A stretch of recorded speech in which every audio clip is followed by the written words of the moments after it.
ایک مشہور و معروف کتاب ہے البدایہ والنہایہ، اس کا باب ہے کتاب الحج۔ اس کے اندر روایت موجود ہے، حضرت عبداللہ بن عمر رضی اللہ تعالیٰ عنہ فرماتے ہیں کہ میں حضور نبی پاک علیہ الصلوۃ والسلام کے ساتھ مینا میں موجود تھا۔ اب جس وقت میں حضور کی بارگاہ میں تھا تو اس وقت ایک انصاری صحابی اور ایک ثقفی صحابی حضور کی بارگاہ میں آئے، سلام عرض کی۔ اب سب کی توجہ چاہوں گا، سلام عرض کی۔ سلام عرض کرنے کے بعد حضور کی بارگاہ میں عرض کرتے، حضور آپ سے کچھ سوال کرنا ہے، اجازت ہے سوال کر لیں؟ اب اس وقت حضور کا دریا رحمت بڑا جوش میں تھا۔ حضور نبی کریم علیہ الصلوۃ والسلام ارشاد فرماتے ہیں، صحابی تم سوال کرنا پسند کرو گے یا میں بتا دوں کہ کیا سوال لے کر آئے ہو؟ اور اسی کو تو غیب کہا جاتا ہے۔ پیچھے کون سا سوال لے کر آئے ہیں وہ پتا نہیں تھا کسی کو، صرف دو ہی کو معلوم تھا، لیکن حضور فرماتے ہیں تم چاہو تو میں بتا دوں۔ اور قربان جائے صحابی کے عقیدے پر بھی، صحابی نے یہ نہیں کہا حضور غیب تو خاصہ باری تعالیٰ ہے، آپ کو کیسے پتا چل گیا، آپ کیسے بتا سکتے ہیں، یہ تو شرک ہے، نہیں، بلکہ صحابی کہتے ہیں حضور اب جب آپ کا رحمت کا دریا جوش ہی مار رہا ہے تو حضور پھر کرم فرما دینا، آپ بھی سوال بیان فرما دیں اور آپ بھی سوال کا جواب ارشاد فرما دیں۔ تو حضور نبی کریم علیہ الصلوۃ والسلام نے ارشاد فرمایا، میرے صحابہ تم یہی سوال لے کر آئے تھے نا کہ جب ہم اپنے گھر سے بیت الحرام کی طرف آتے ہیں، بیت اللہ کی طرف آتے ہیں، بیت اللہ سے پہنچ کر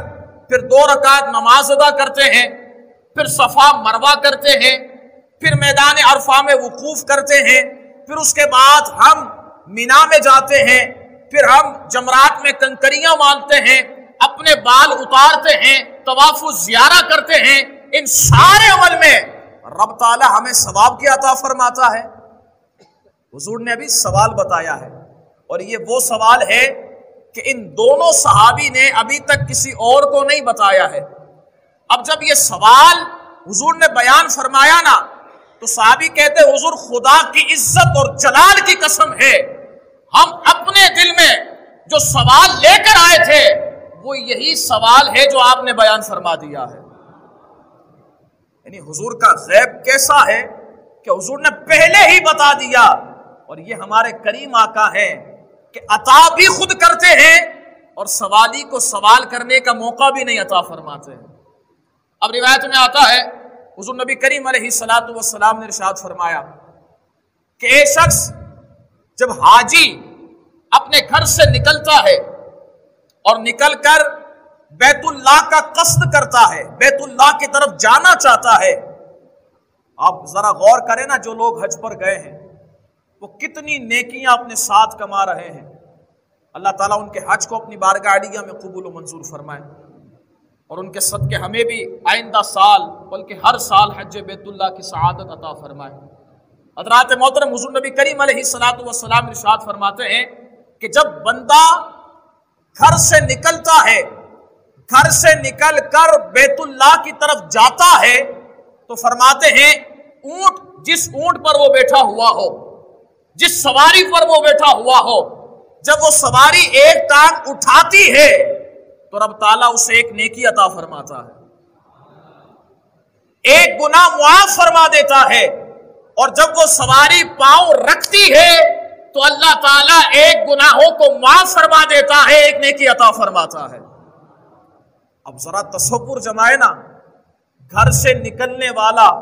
کتنے قدم اٹھاتا ہوگا، کتنے قدم رکھتا ہوگا، تو کتنے گناہ اس کے معاف ہوتے ہوں گے اور کتنی نیکیوں میں اضافہ ہوتا ہوگا۔ پھر فرمایا جب 2 رکعت نماز بیت اللہ میں پڑھی جاتی ہے، رب تعالیٰ اسے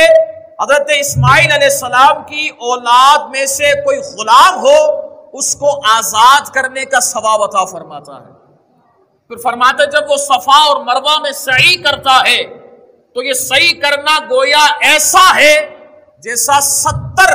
غلاموں کو آزاد کرنا۔ اور پھر جب وہ عرفات میں وقوف کرتا ہے، عرفات اگر کوئی گیا ہے تو اسے پتا ہے کہ رب کی رحمت وہاں کیسی برستی ہے، وہاں کا منظر کتنا خوبصورت ہوتا ہے،